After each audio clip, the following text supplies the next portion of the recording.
भाई कभी कभी लगता है दुनिया में कुछ लोग भगवान के भेजे हुए फरिश्ते होते हैं। देखो ना, आनंद अंबानी एक बिलियनर पर दिल से एकदम बहुत ही बेचारा। 250 चिकन्स बचाए पदयात्रा में, माधुरी एलिफेंट को रेस्क्यू किया और आप बना रहे हैं वंतारा एक पैराडाइज फॉर एनिमल्स। बहुत सही बंदा है यार, मुझे तो बहुत अच्छा लगता है।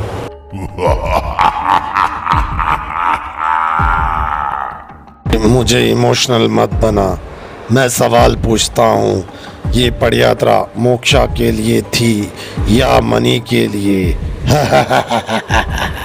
तो फिर शुरू हो गया। चैरिटी में क्या गलत है भाई, मुझे बताओ। लोग चैरिटी करते हैं अच्छाई के लिए यार, थोड़ा समझा करो। कुछ नहीं, बस सिस्टम समझ। इनकम टैक्स एक्ट के सेक्शन 11 और 12 के हिसाब से अगर कोई चैरिटेबल ट्रस्ट बनाए जैसे वंतारा फाउंडेशन, उसकी इनकम होती है टैक्स फ्री। समझे गधे? मतलब रिलायंस ने अगर अपने प्रॉफिट्स का एक हिस्सा वंतारा में डाला तो टैक्स बच जाता है, सही क्या? एग्जैक्टली। रिलायंस का फिनेंशियल ईयर 2023-24 प्रॉफिट था 79,020 करोड़ रुपए, और अगर उसका 1% भी गया ट्रस्ट में तो क्रोर्स बच गए। सेवा भी मिली, सेविंग्स भी। हाँ भाई, भगवान भी बोलेगा, बेटा अंबानी तू टैक्स नहीं देता, तू कर्मा देता है। वाह।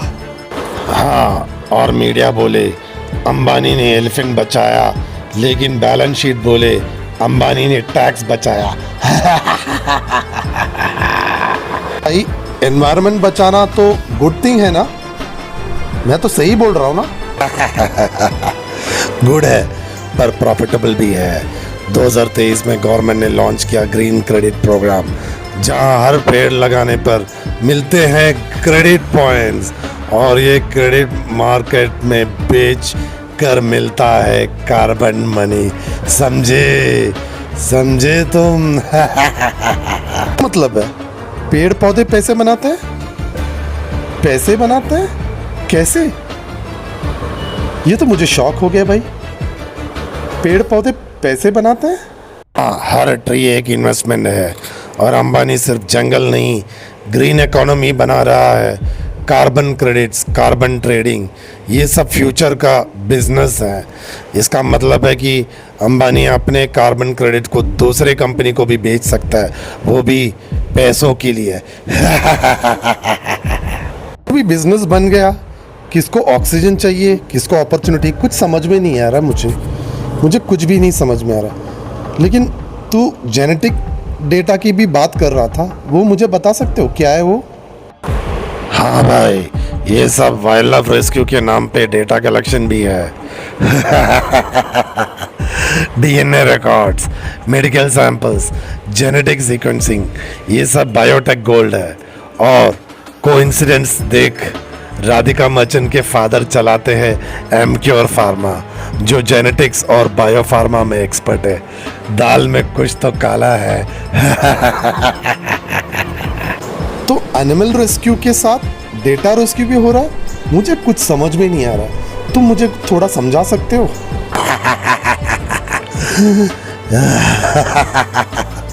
यहाँ पे जानवरों का केयर करने के नाम पे जेनेटिक डेटा कलेक्शन हो रहा है, वो भी खास करके एग्जॉटिक जानवरों से डेटा कलेक्शन किया जा रहा है। Genetic data.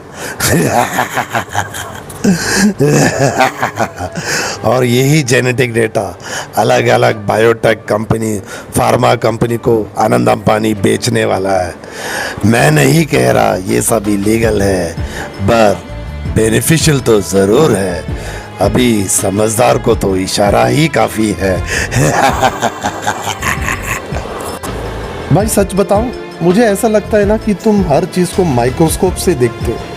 दुनिया को ये माइक्रोस्कोप की नज़र से देखना बंद करो, थोड़ा ऊपर ऊपर से भी देखा करो ना। नहीं नहीं, मैं बस उन जगह पे देखता हूँ जहाँ लोग आंख बंद कर लेते हैं, बस उतना ही। तो तू कह रहा है कि वंतारा एक प्राइवेट जू है? सच्ची में? प्राइवेट जू? नहीं, मैं कह रहा हूँ ये एक पैटर्न है।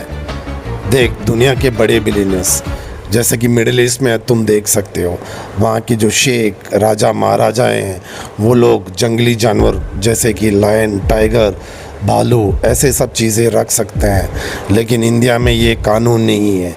और ये एक प्रेस्टीज का मैटर है कि भाई अगर तुम अमीर हो तो तुम्हारे पास एक्जॉटिक एनिमल्स होने चाहिए। और मुकेश अंबानी, आनंद अंबानी और पूरी फैमिली ने डिसाइड कर लिया कि अगर हमें प्राइवेट जू इंडिया में रखना है तो वंतारा फाउंडेशन का क्रिएशन करना पड़ेगा। वाह, क्या दिमाग लगाया है इन बिलियनरों ने। तू जीत गया रेड, तेरे फैक्ट्स सॉलिड है। Tax benefits, carbon credits, image polishing सब सच है, पर मैं मानता हूँ अगर इस ग्रिड के बीच भी जिंदगी की कोई सांस बची है तो शायद उसी को तो हम लोग होप कहते हैं ना। होप या एक और मार्केटिंग स्ट्रैटेजी। एनीवे, तू हार गया वाइट, पर मैं भी मानता हूँ अगर अंबानी जैसे लोग नेचर के नाम पे पैसे जला रहे हैं तो कम से कम जंगल तो उगा रहे हैं। तो सच क्या है रेड? मुझे सच्चाई जानना है, सच क्या है मुझे बता सकते हो तुम? सच ये है, वंतारा एक हेवन है, पर उसके गेट पे लिखा है entry only for the elite.